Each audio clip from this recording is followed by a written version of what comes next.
Hello student, कैसे हैं? तो आज हम आप लोगों को क्लास 12th में बायोलॉजी का अगला जो टॉपिक है जिसे हम स्पर्मेटोजेनेसिस की क्रिया, ओजेनेसिस की क्रिया कहते हैं, के बारे में हम चर्चा करेंगे। ये स्पर्मेटोजेनेसिस क्रिया है।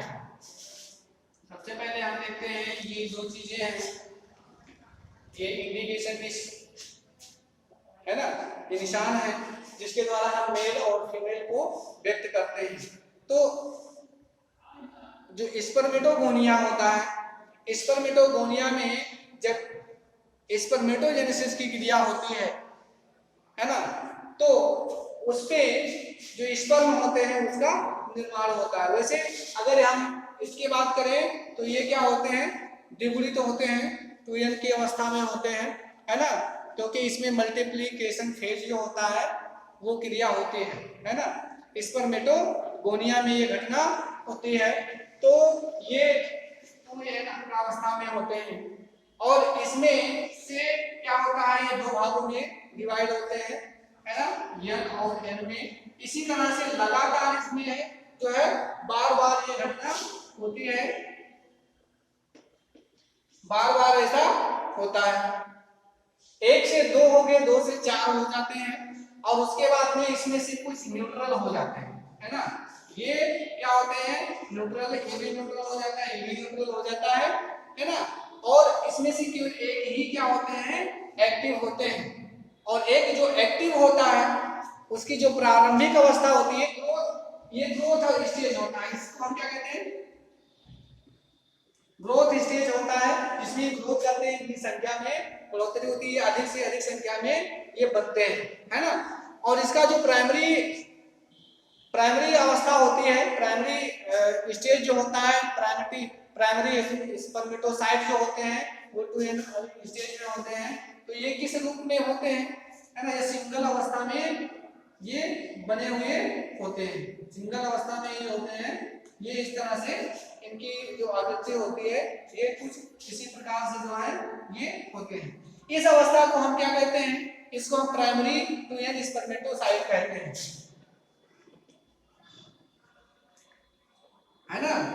ये क्या होता है, 2n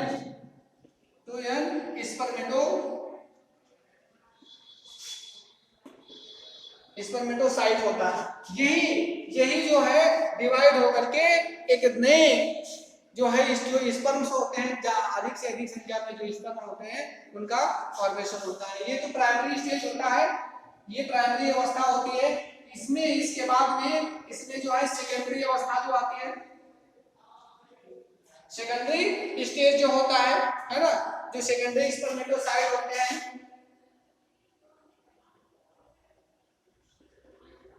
सेकेंडरी जो स्पर्मेटोसाइट होते हैं, तो सेकेंडरी स्पर्मेटोसाइट में क्या होते हैं, ये दो की संख्या में अलग अलग हो जाते हैं, है ना। ये दो की संख्या में होते हैं और इन दोनों में क्या होता है, इन दोनों में भी दो दो की संख्या में ये हो जाते हैं। फिर इनका ग्रोथ होता है ना।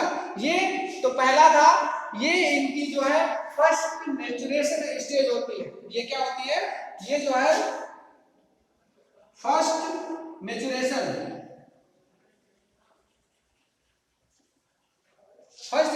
अवस्था होती है ना, जिसमें क्या होता है, मैच्योरेशन, डिवीजन, मियोसिस की क्रिया होती है। और जो दूसरा होता है, ये जो दूसरी अवस्था होती है वो सेकंड मैच्योरेशन माइटोसिस की क्रिया होती है। इसमें सेकंड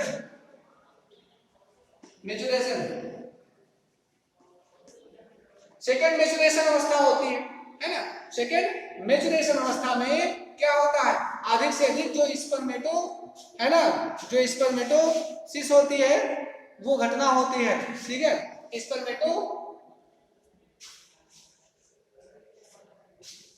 स्पर्मेटोसिस की क्रिया होती है, है ना, गोनिया में स्पर्मेटोसिस की क्रिया जो होती है वो स्पर्मेटोजेनेसिस की जो क्रिया होती है वो होती है ना।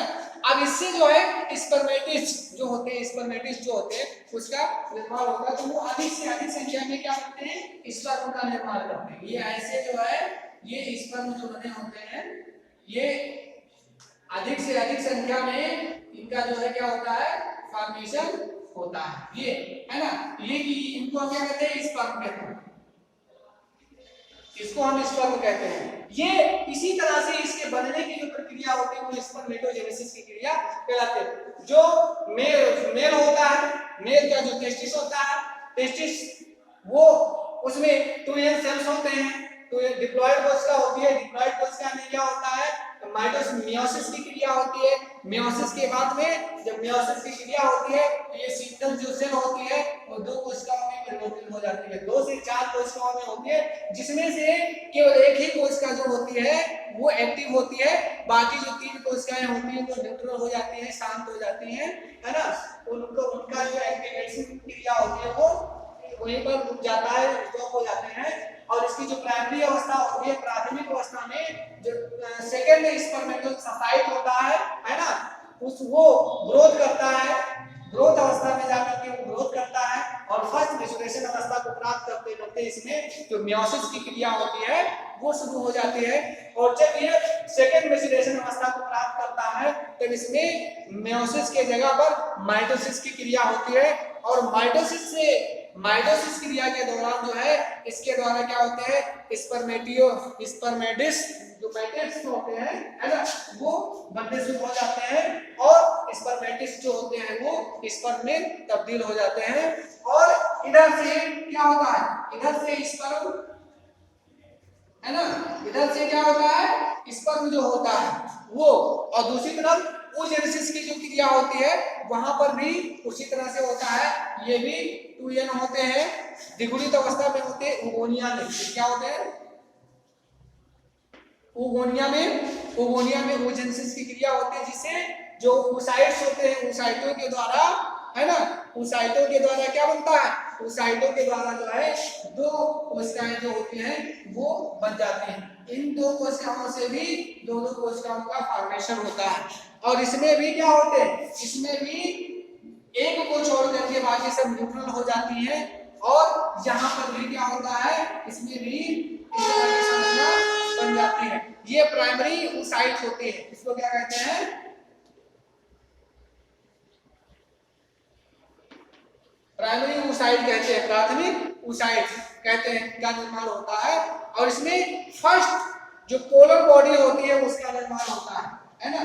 फर्स्ट जो है जो पोलर बॉडी होती है ये पोलर बॉडी का निर्माण होता है। और इससे जो एक्टिव सेल्स होते हैं वो एक्टिव सेल के द्वारा क्या होता है, वो 2 अन्य कोशिकाओं में विकसित हो जाते हैं। जब इसमें सेकेंडरी oocyte 2n, है ना, ये जो दूसरी सेकेंडरी oocyte जो होती है उसमें क्या होता है, इसके द्वारा भी जो सेकेंड पोलर बॉडी का निर्माण होता है और इसके द्वारा ootides का निर्माण होता है। ये ootidoं में परिवर्तित हो जाते हैं। इससे जो है क्या बनता है, ootides बनते हैं,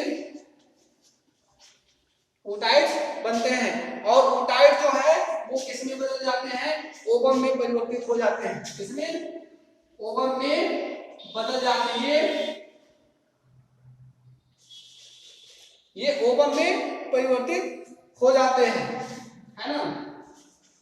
और ओवम और स्पर्म ये दोनों क्या करते हैं, सिंगलेमी की क्रिया करते हैं। क्या बनाते हैं, सिंगलेमी क्रिया करते हैं। और सिंगलेमी क्रिया के दौरान इनके द्वारा क्या बनता है, जायगोट का निर्माण हो जाता है। तो ये जो है ये स्पर्मेटोजेनेसिस और oogenesis की क्रिया है, जिसमें ये दोनों चीजें सुचारू रूप से संपन्न होती हैं, है ना। वहीं पर अगर हम और चीजों के बारे में देखें तो ये तो oogenesis की क्रिया के बारे में थी, स्पर्मेटोजेनेसिस स्पर्मेटोगोनिया में, और oogenesis की क्रिया ओगोनिया में, oocytes के द्वारा, स्पर्मेटोसाइट के द्वारा होता है। अब हम इसी में देखते हैं एक नए टॉपिक के बारे में बात करते हैं। तब तक इसको आप तैयार कर लें, इसको आप नोट कर लें। Thank you.